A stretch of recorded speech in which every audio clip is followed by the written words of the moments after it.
Here with Cal. I think we just kicked in with the recording, so that premature introduction deserves another one because last week's episode was pretty heavy, and I think I'm still digesting it.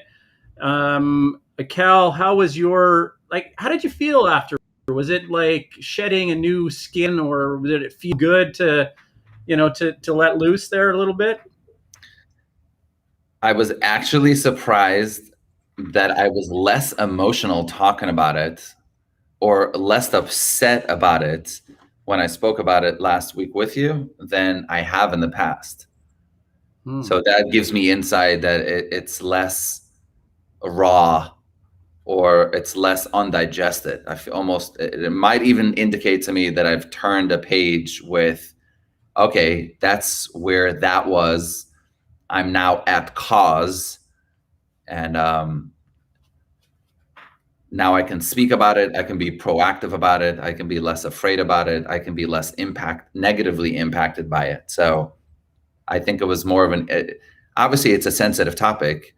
Oh yeah. But I feel less resentful about it. I feel almost like I want to be, the conversations we had afterwards, digesting the episode, digesting our next steps, just to have the thought of, there was a time when I was really passionate about it.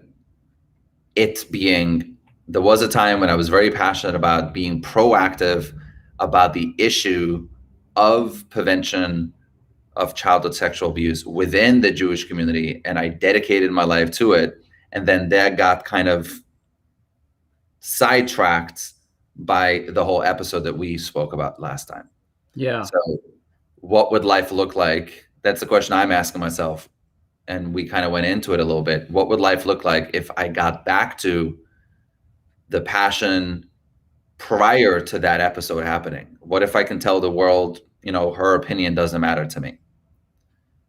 Other people wanting to stop me in the way of me doing what is right shouldn't, at this juncture in my life, shouldn't matter. And if there's others that can be helped, and if the world can be made a better place with regards to more awareness, more education, and more empowerment to prevent abuse from happening, maybe that is a very noble cause to get busy with. Yeah. So obviously there's been a lot of digesting of the platform I've been wanting to put forth in the world, taking everything that we learned from the nonprofit and putting it into a digital platform and pursuing that. So perhaps something is coming about. Well, I'm really excited about it. I wish in the last week I did more on that path than I have. It's still very fresh in my mind, and but yeah, I'm really focused on it. I think I can at least be really a real contributor to the first steps on getting this thing, and it's the momentum of this thing going forward. So we'll talk a little bit about that in a few minutes. But Yeah. Our theme of your show here is suffering, as we know, and I think when listeners and even myself, when we hear the word suffering and we're trying to process what that means, I think there's a reflective quality that we've just touched on that is very interesting. And so it kind of goes like this. You've kind of realized that the suffering that you've gone through in, say, like the last decade, 10 to 20 years, right? This defining suffering that has defined your being has, correct me if I'm wrong, but I think it's made you more resilient and made you, and I'm not saying you're not vulnerable. I do get that. I think there's probably moments where, it collapses you to, the floor in a puddle of tears, right? We get that. But your comments to me about the new version of Cal seems to be stronger because of the suffering. Would that be right?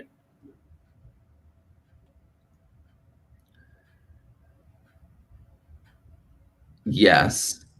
And I want to say it's always the case, with regards to suffering, but then I corrected myself before answering that. It almost seems like if suffering doesn't break you, it makes you stronger. It's like, but how does one have the faculties, and how does one have the internal fortitude to have suffering not break them? I don't know. I think that's a longer conversation about a different topic, about what self comprises of. But you see a lot of people suffer and it completely destroys them. And then you have people suffer, and the suffering is almost like when one works out and breaks down some of the muscles, and then the muscle gets to be recreated stronger. Suffering seems to have some of that effect on people from a spiritual and a physical standpoint. Physical suffering then could potentially create a stronger body, and spiritual suffering, and I would say the same as emotionally, which is very interesting. Perhaps. Yeah, I mean, I see a parallel with how the brain functions and the neurons actually myelinate. And there's such an important function of parsing that happens, with that myelination process, right? And so, I mean, I'm not trying to reduce it to something that removes the influence of faith, but I do see that is a part of a reoccurring cycle that happens from a physiological standpoint. And when I think that when we look at our sleep patterns, that this is so important in terms of regenerative health, is that, I mean, look at that, bringing that, like, what's a recipe for a healthy mind? Well, first of all, are you eating properly? Are you sleep? Let's do the bare essentials first. Like, are you eating properly? Are you, sleeping properly? These kinds of things. And then start to say, okay, start to kind of go from a proximal to a distal sort of framework and say, okay, are you spending some time in your community? Are you, going to your synagogue? Do you have really close friends, that you can kind of rely on, or that kind of help you, this kind of thing. And then it kind of goes from there. Yeah. So, but it's like, I think if we were, like, the question about what is suffering, I think it's a philosophical question, but it's almost like one can say suffering is the thing that propels the human being to find meaning or to self-actualize. Like, suffering is the thing that nudges at our complacency in order to self-actualize. So you almost could say is that the creative force within human beings that propels us to survive, or that propels us to grow and evolve, does so, and maybe the resistance to it is the suffering, meaning it wants to evolve, it wants to move, it wants to grow, it wants to, like, just a natural force within all of life. And maybe what we are used to and the conclusions we've come to is the thing that creates the suffering. It's basically the holding on to while it's trying to evolve. Yeah, I understand. That does make sense. I want to come back to the philosophical part of it, because there's a bit of a I guess a realization about the real significance of suffering, right? As it plays, it's like kind of like the dichotomies of good and evil, and suffering and flourishing, and all these, they kind of go together. I'll come back to that. But what I actually wanted to spend some time on was somebody by the name of Brene Brown. Now she, oh, have you heard of her? I've heard TED Talks. Okay, all right. So yeah, she's quite an author phenomenon, right? And I had her parenting manifesto on my fridge as a father, and our family, we had that. And every once in a while, I'd pick it up and I'd read it. And some of the highlights of that parenting manifesto. She's the one that studied vulnerability and talks. Yeah, exactly. Yeah. Yeah. Okay. Yeah.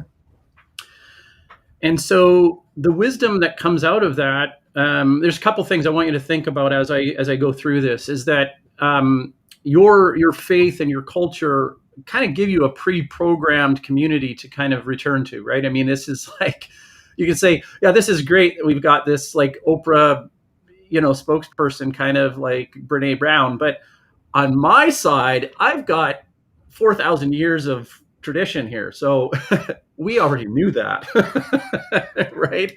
So, I get that, right? And I think it could be, we can have a whole cultural commentary on the fact that this kind of starts to emerge as something that has some like some potential, or it has people are gravitating towards it, perhaps because of the lack of a faith structure, lack of community faith structure, right? Lack of belief, so to speak, in society. But for listeners that don't know, Brene Brown has some pretty interesting concepts that resonate, especially when you speak them and you tell them to your children. And a couple of them are like this. It's, I will sit with you and experience your suffering. I won't take it away. I will feel your pain together, and I will see you who you are. Right? This kind of very, very powerful language. Yeah. How does that resonate with you? And then how does that resonate, do you think, with the Jewish community, and then an Orthodox Jewish community? And keep in mind, I'm not asking you to be a spokesperson for the faith, but you know what I mean. Yeah. You often ask me to be the spokesperson for the Jewish. Exactly. Well, it took me back to the stuff that I've studied and read by Kal Holczler. It's so powerful what she's saying. It's saying, I'm not responsible for your suffering and I can't take it away. One, because I physiologically can't. So there's that. And there's also, me taking it away might rob you from the realizations you need to have and the different growths that you could perhaps experience if you went through the experience rather than try to escape it. So I think at the most, on the most rudimentary level, there's also like, no, suffering is going to alchemize you as a person. Me taking away the suffering from you is going to rob you from being refined in the ways that you could be refined as a human being. But that's just a nice way of saying, I really can't take away your pain because I'm not that powerful. I really can't. But I think it points to something even greater. Me as a human being, even though it's uncomfortable watching you be in pain. So let's start again. Me as a human being, it's painful to watch somebody suffer. So it's easy to kind of go, okay, I don't want to look at you. And it's also easy to say, let me change you so I don't have to feel uncomfortable. So what she's really saying, I will take on myself feeling your pain and be present with you and kind of like experience this together with you.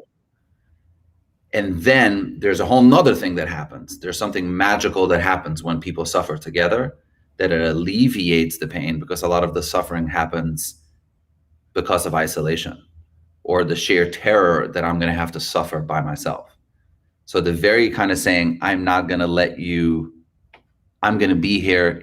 I will be here in this experience with you is almost like saying, I will take away some of your burden, but that's the byproduct. That's not the goal. The goal is I'm not going to change you whatsoever. I'm going to give you the dignity of being everything that you are and everything that you're not. That's actually Werner Erhard's definition of love. Right.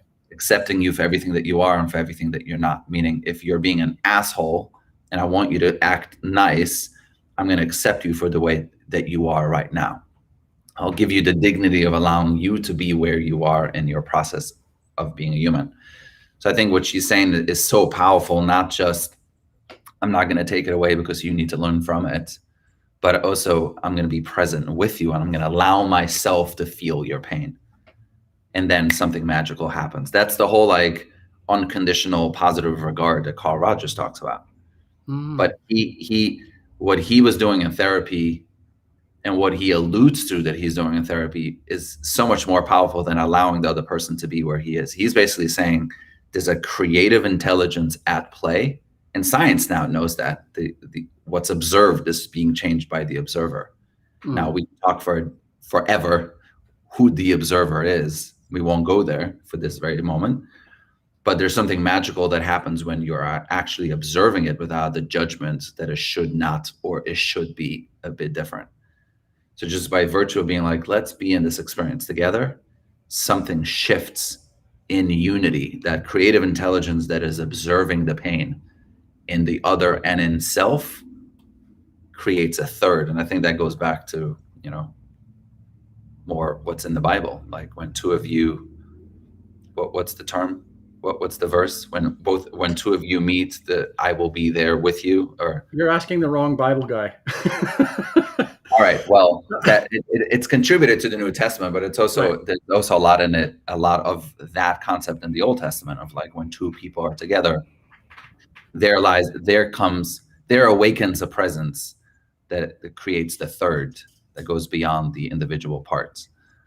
But I think she would be another good example of our culture and our society trying to make sense of the absence of religion or the absence of theology and embedded in our culture. So it's almost like all these like invaluable, priceless jewels that are taken from the rubbles of rebellion against religion. And we're like, hey, we can be non-religious and give credence and celebrate vulnerability and forgiveness. Who introduced forgiveness to planet America, planet Earth, planet humanity? Religion. So before we were just eating each other to no end. The prehistory, the tribal, so you need some sort of system, and I'm not completely on the religious checkbox here, but you need some sort of system to transmit across a larger eusocial species, right? That's culture, as far as I'm seeing it. And that's culture, and that's also what I'm finding more and more from the dozens of hours of listening to Jordan Peterson and intellectuals alike.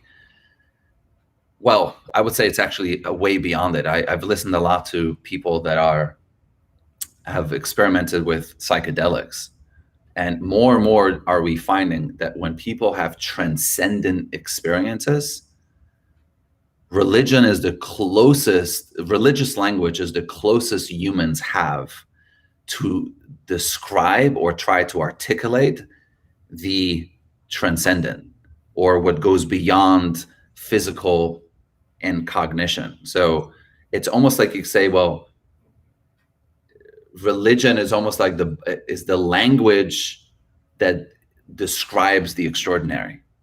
So it's not so much, a particular religion. It's like we just don't have language to describe the transcendent unless if you start dabbling with the same language that religion has used for so long. Now, you can make an argument that perhaps the start of so many of these religions were people that were having these psychedelic transcendent experiences, and that was the humans collectively use these terms because they are the closest to words that we can use within a language to convey from culture to culture and from person to person.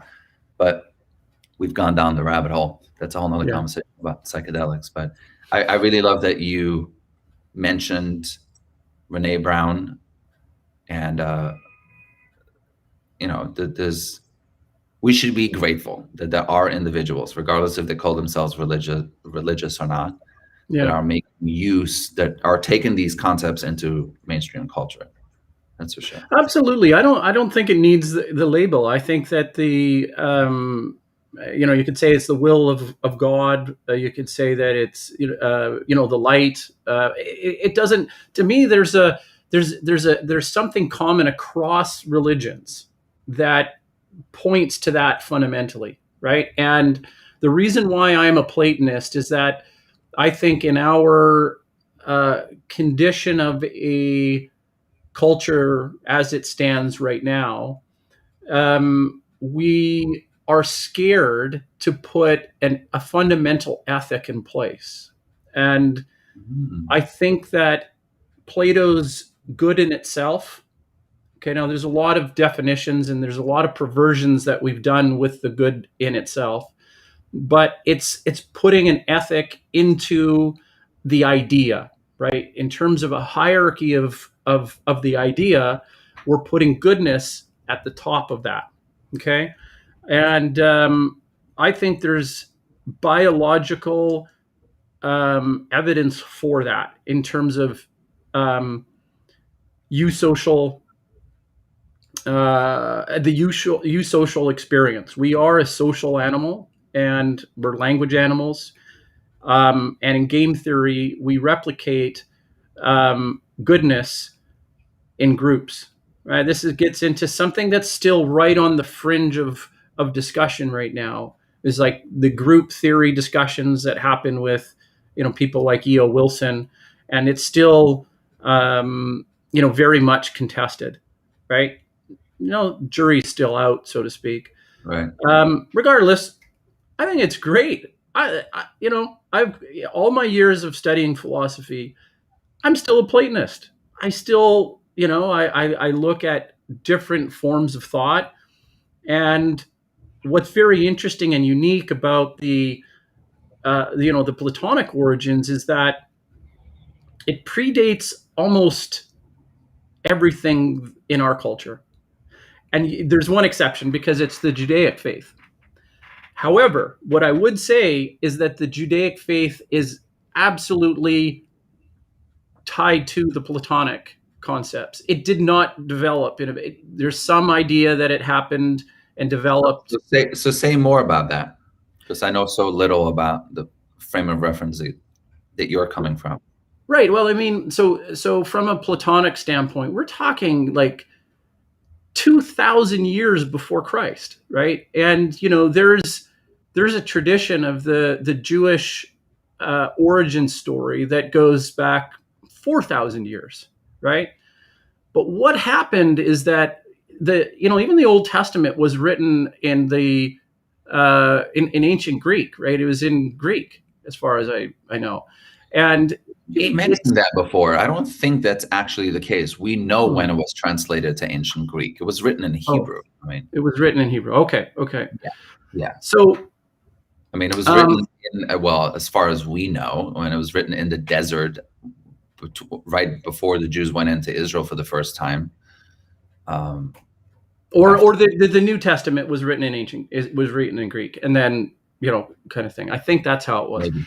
But my point is that there's the Jewish tradition was I guess like it was affected by the Hellenizing of the Western world, right?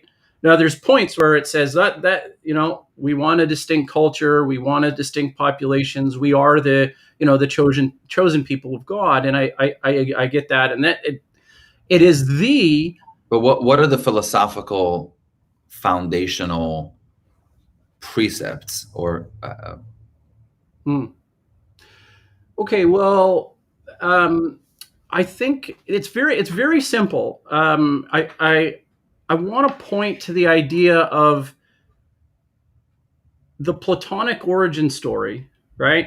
This is this interaction between Plato and Socrates, and then the response by Aristotle, and then the Hellenizing with Alexander the Great. This type of thing is the birthplace of the Western world. And for me, the heuristic that I use is... What year was that? Like 2,000 years before Christ. Okay. And then prior to that, we've got the Pre-Socratics, right? And so you say, what was that point? 2,500 years ago, what was that point? And that the turning point was based on Socrates, okay? And that's Plato, as told through Plato, right? So it's at that particular point with a culture like ancient Greece that everything that we can understand about ancient Greece is really perfection, right? This is and it's the ideal. How do we move towards this perfection, right? Right.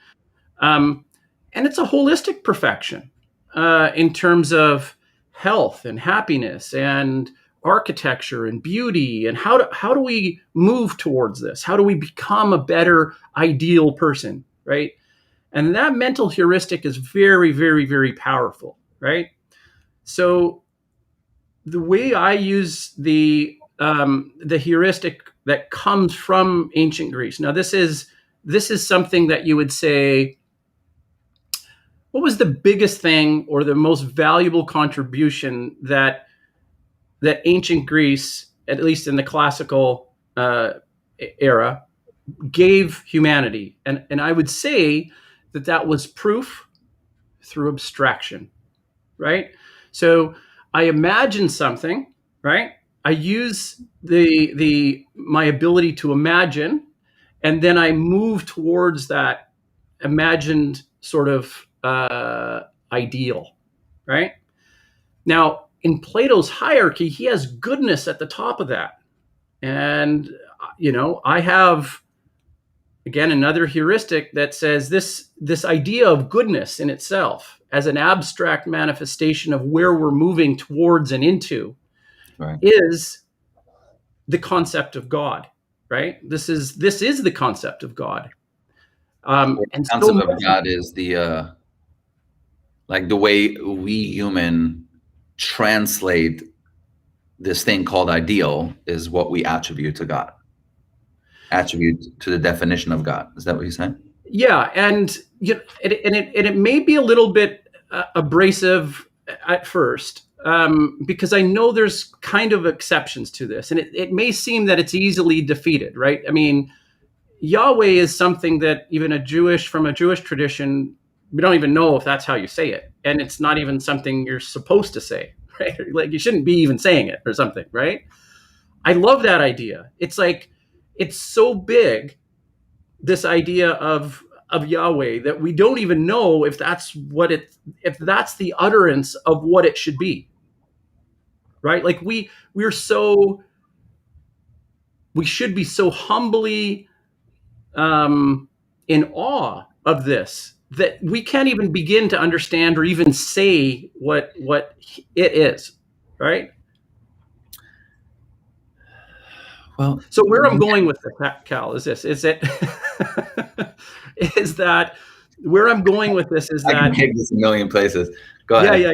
But where I'm going with this is that that simple heuristic of goodness in itself towards an abstracted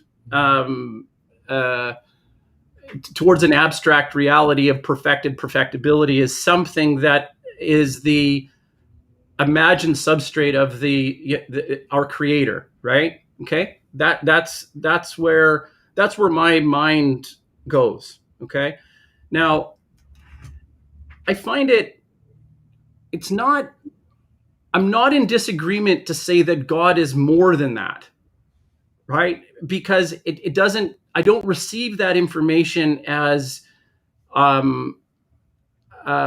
contradictory to what I'm saying, right? Yeah, I'm it's saying, not.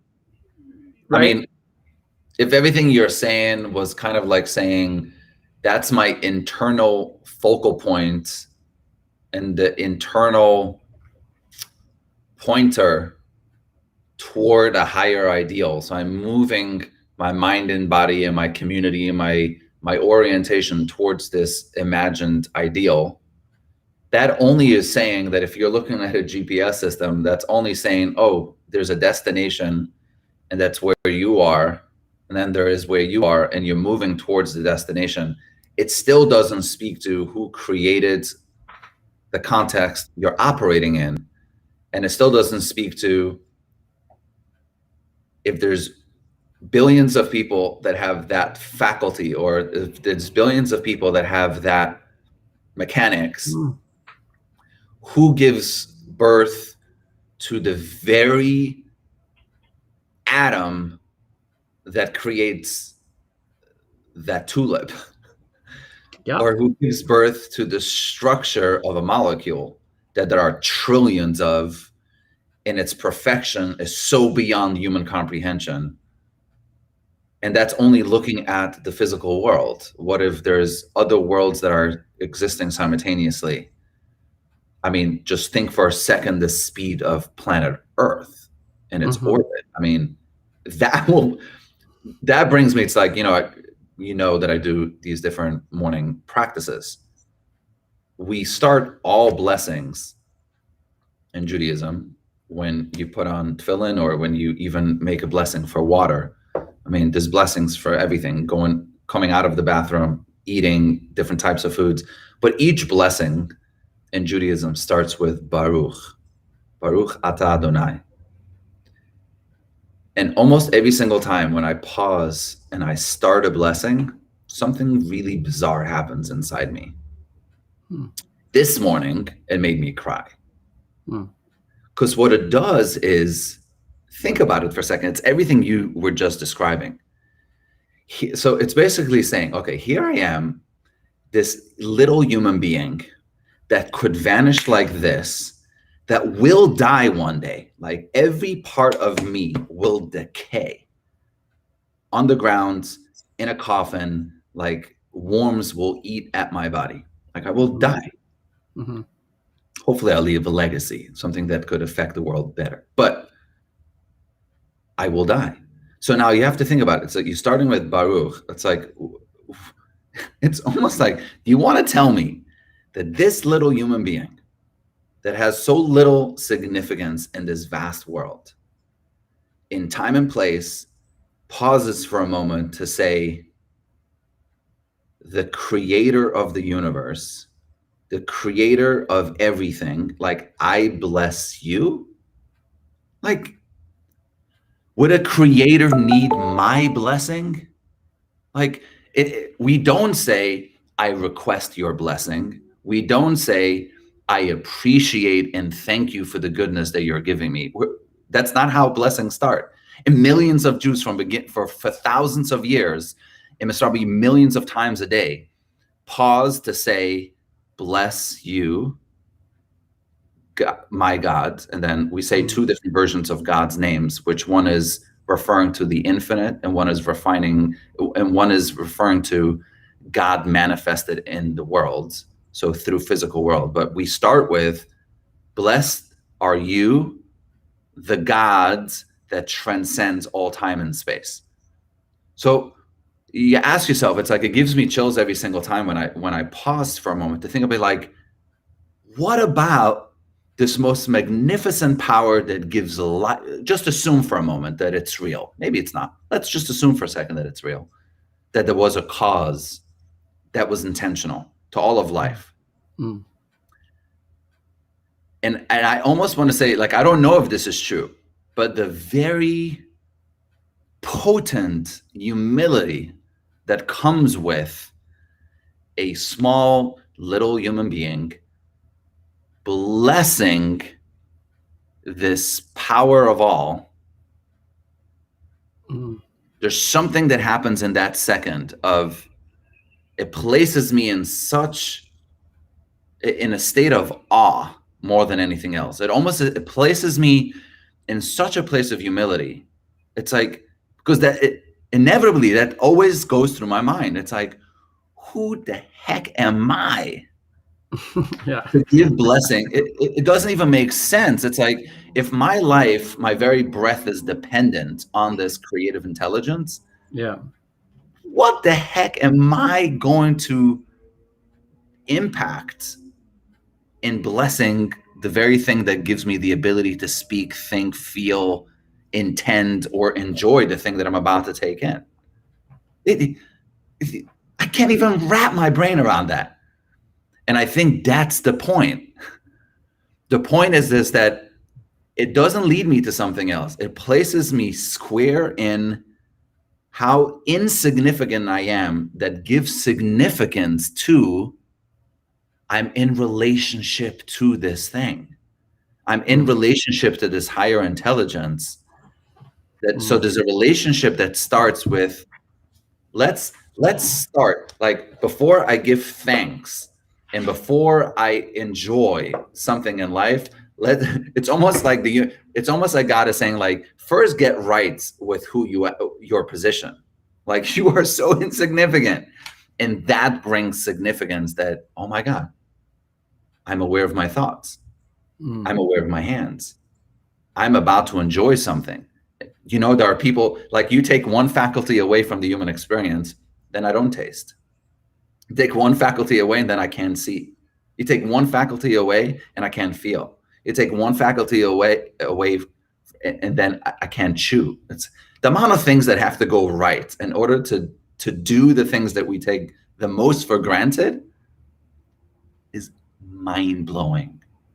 Do you know how many neurological sequences have to go right in order for me to do exactly what I'm doing right now? Like,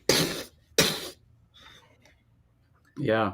And it's like, and I sit there and I'm about to put on tefillin or whatever the thing is, but especially in the morning, and you go, like, how could I even place myself in a position to say, blessed are you, and then go through the attributes of God? What it does to my nervous system, it rearranges everything. It almost, all of a sudden, you're like, no, I couldn't. But the very fact that I get to, the very fact that I can, does something to the human being. You get reoriented in the moment in a place of, wow, it's so much greater than anything that you can possibly imagine. Yeah. And then you go back into, like, okay, thank you so much that I get to enjoy this. Thank you so much that I get to, show up to life and contribute. My hope for humanity would be that we can have that same abstraction for something that, like goodness, that we don't. But just wait. That we don't need to anthropomorphize it. And I say that the same feeling that you have, if that was replicated on a biological substrate, and I mean the most wondrous conception of existence. But I think that's the case. Look at the scientists of the West. Some of the greatest scientists we know today went into their inquiry because they had a religious framework. Now, the religious framework doesn't mean there's an abstract God living out there giving cause to life. But I got to stop you there, because that's the concept, is that it's not reductive. It is as magical and mystical and amazing and awe-inspiring. It is for me, it is as awe-inspiring, right? And I mean, the fact that you're human and you have a nervous system and something beats your heart tells me that we likely have the same experience in a state of awe. Right. Not dependent on my belief system. My belief system is just a way of articulating it. I would say that the Jewish tradition has something very different. No, but what beats your heart beats my heart. What gives your faculties life gives my faculties life. It's literally one and the same thing. Not kind of like, not similar to, it's the thing itself. Yeah. Like the thing itself. The essence, So this is a term. Yeah, but not even not as an abstraction. An abstraction is what you use to communicate it. The thing itself that gives me life gives you life. The difference where you and I come from is a reference point. Okay, so I'd have to clarify something, and it's kind of a nuance, and I'm hoping that we can come to an understanding, right? That the wellspring of what I'm talking about is, we're not trying to do a comparison, but it's deep, is what I'm trying to explain to you, right? It's very, very deep and vast and overwhelming. So I think that the biological wonder and awe there's a tendency for us to reduce it to scientific terminology and concepts, right?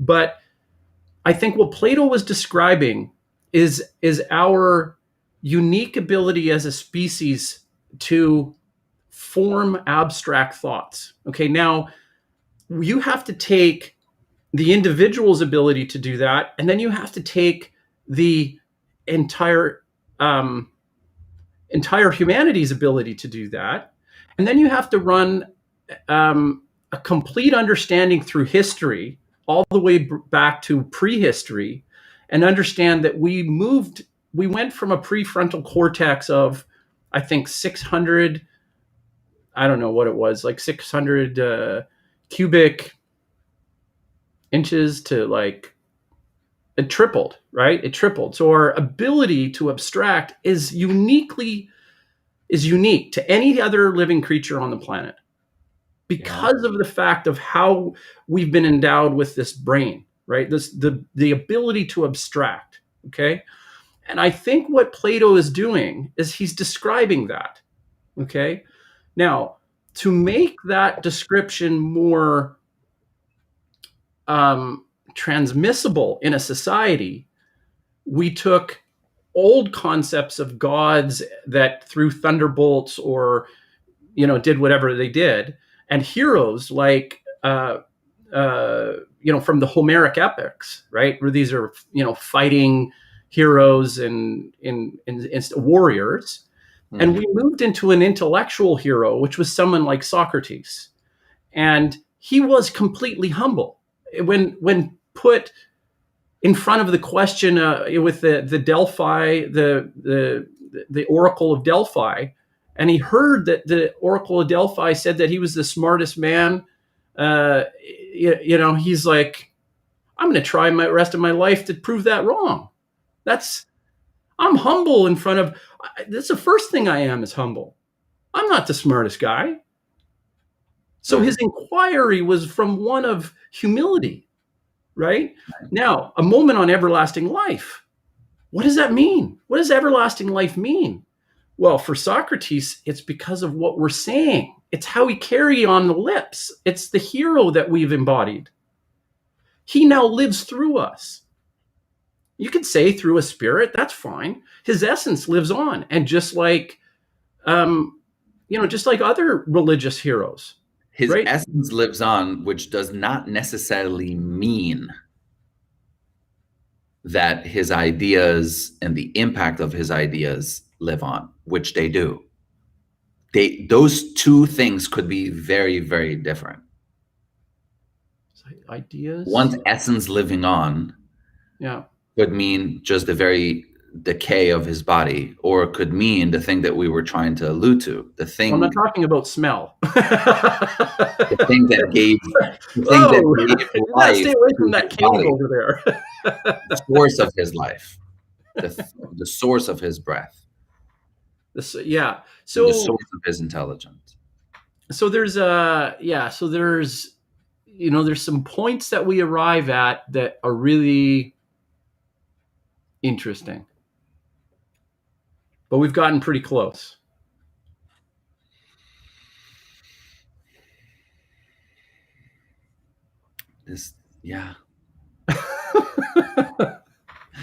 The magnificence of being able to contemplate the world. It gives me so much joy, and it humbles me most of the time. And it's exquisite. I want to tell you about a story that my son read to me, my older son, right? He read to me last night, and it was on Christopher. So it's like I think it's Saint Christopher, but he was a giant. He was like 18 feet tall, and he carried the weight of the world on his shoulders, and he had a staff that put in the ground, and it bore fruit, and the king beheaded him, and he said to him, "Hey, Mr. King, if you use the blood from my body, it'll heal your eye." And sure enough, it did. And so it was this story of like complete altruistic giving of the self that really made that Christopher the saint that changed people into the future, after his death, right? And so. Oh yeah, my son read it to me last night, and it's great because I guess as as father and son, sometimes I'm playing video games, and other times we're reading, honestly, even scripture at some cases, and reading about heroes and people all the way back to ancient Greece or the Middle Ages, and it's fascinating. Any good reading for kids that age, I would love to know of them so I can share it with my son. Okay, yeah. Well, what was it? What was the passion is that he recited it to me because it grabbed him, right? It grabbed him. It wasn't, and for someone to memorize it, okay. And you ask yourself, why does a story like that matter to a kid? Right. Yeah. Again, I don't even have the right words other than I know this is an important topic that I've listened to Jordan talk about a lot. Why? People be like, well, what do you mean? They've watched a lot of movies, but why? You went to go see a bunch of movies of flying monkeys. Do you really think people will make billions of dollars and be so moved to go see 10 of them? Why do heroes matter to us so much? His conclusion is that it's a lot deeper than what that meets the eye.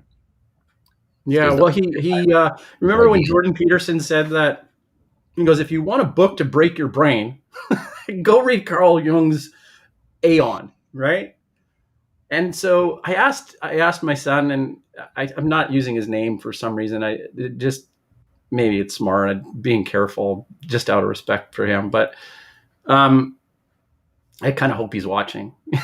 Anyways, so Jordan kind of threw out this challenge. If you want a book to break your brain, right?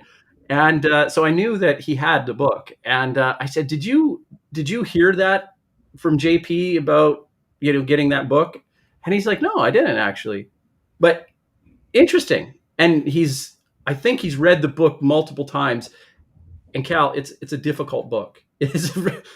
Wow, he's read that book multiple times. Yeah, that's amazing. Yeah, he's got a special light about him. I mean, both my boys are, but he to want to read that at 16, along with his whole library of collection. It's really interesting. Life is going to be an amazing life just by virtue that he's oriented that way. You think? Well, think for a moment why our culture is melting. It's not melting for no reason. I mean, the number one reason is because people just don't know what to do with their emotions. People don't know what to do with their aspirations. People don't know what to do with a sense of loss. People don't know what to do with the God instinct. Now, the secular left or progressive left or secular atheists don't want to call it that.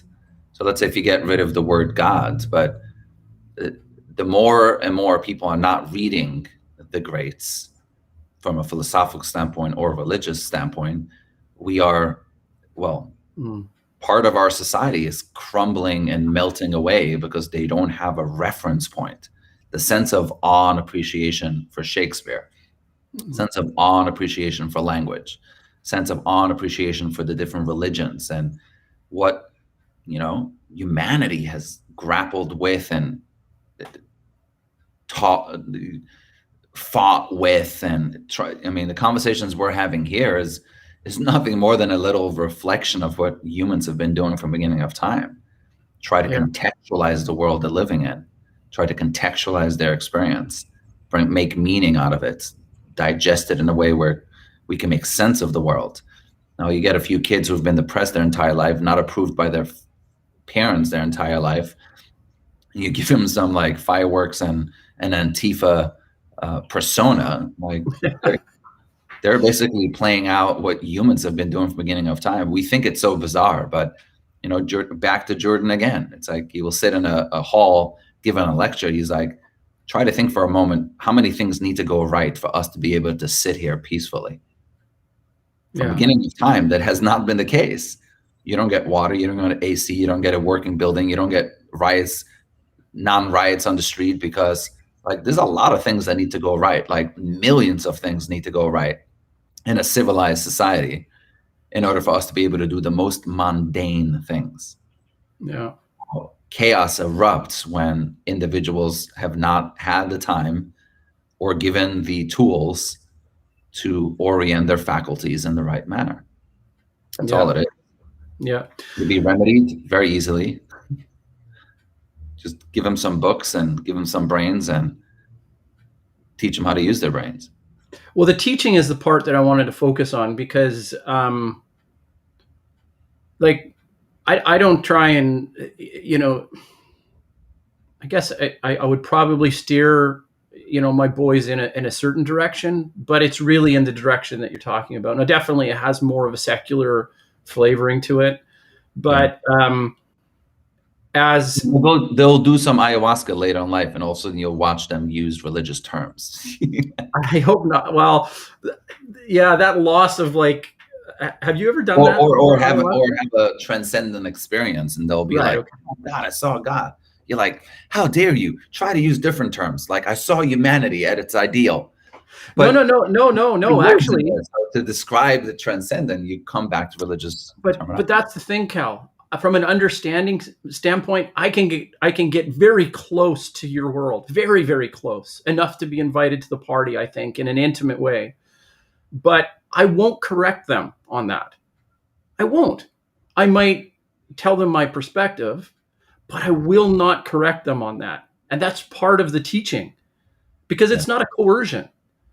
Right. If they feel that is the direction, then they can go in that direction, and I wholeheartedly will suffer with them. No, I'm just kidding. That was a low dig there. That was a quick question. I have a quick question for you. Yeah. What have you had an experience in your life that you would describe as being the most transcendent from all other experience in your life? Holding my son when he was born.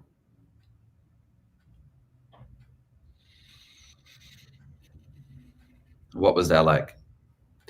Well, I've told him this, right? Is that like so I was adopted, and I didn't know my own background, my own history. I didn't have people that looked like me.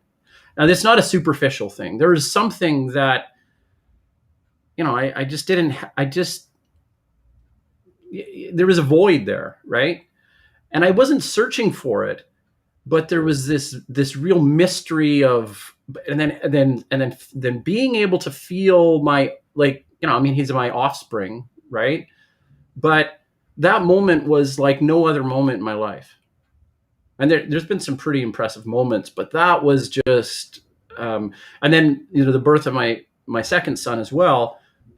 But there's something about the first, right? And it's not taking anything away from the second. It's just that was the transformative first, right? Right. That's what comes to mind. Yeah. But that's the narrative. What was the experience when you were in that moment? Or what you just did, you oriented me. I got that. Yeah. What was the experience, though? Okay, so I can only describe it the way, using the language that I have, and it's probably very limited language. I'm going to describe it in a way that's a little bit more like a Heideggerian sort of concept. Okay, and so in philosophy, you look at somebody like Hegel, who really looks at the historical part of humanity, right? A lot of stuff happens that a lot of our existence is based off of stuff of historical past, right? But I think what the significance as a philosopher that Heidegger offered, at least from a continental perspective, is that it's also from the future coming at us as well. And in the concept of us being, or our beingness as an objective observer of our own existence, we actually have this thrownness, right? And I felt there's a kind of like an everyday thrownness, but that moment was like this fissure, this like realizing that my whole like reality was coming to a simultaneous like changing, and through the experience of of awe. Like we know that there's this birth happening, we know we can describe all of it, but then experiencing it at that particular moment. They say living in the moment, it's so cliche, but I think we only live in the moment uh, a few times in our life. That's kind of how I would describe it, Cal. That's kind of You're like how I would. thrusted into the experience of life rather than like analyzing it and going with it. And Oh yeah, just like completely in awe and everything. Like I'm experiencing. Like I mean, I was open, really open to the experience, and I was able to share that experience with every other father or parent in history instantly in that moment. right, right, Right. right. And that, I mean, and I'm not, and I'm saying that some people may Oh, be more clouded to that and don't allow themselves to feel that, but that's the level of like holy shitness that I had felt. And also I didn't have the family around, like the biological family around, to push that into so my experience was unique in that way, right, right? And right. so yeah, it was just precious. It was absolutely amazing. Those are the moments to celebrate in life.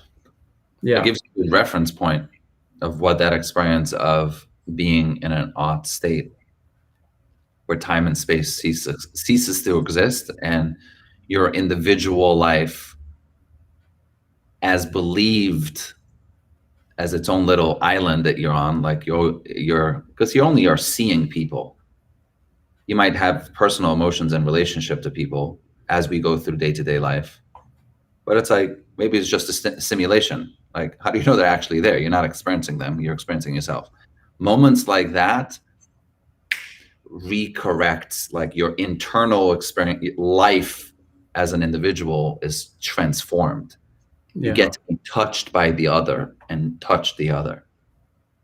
You Yeah. know, Yeah. that's the moment of transcendence. Yeah.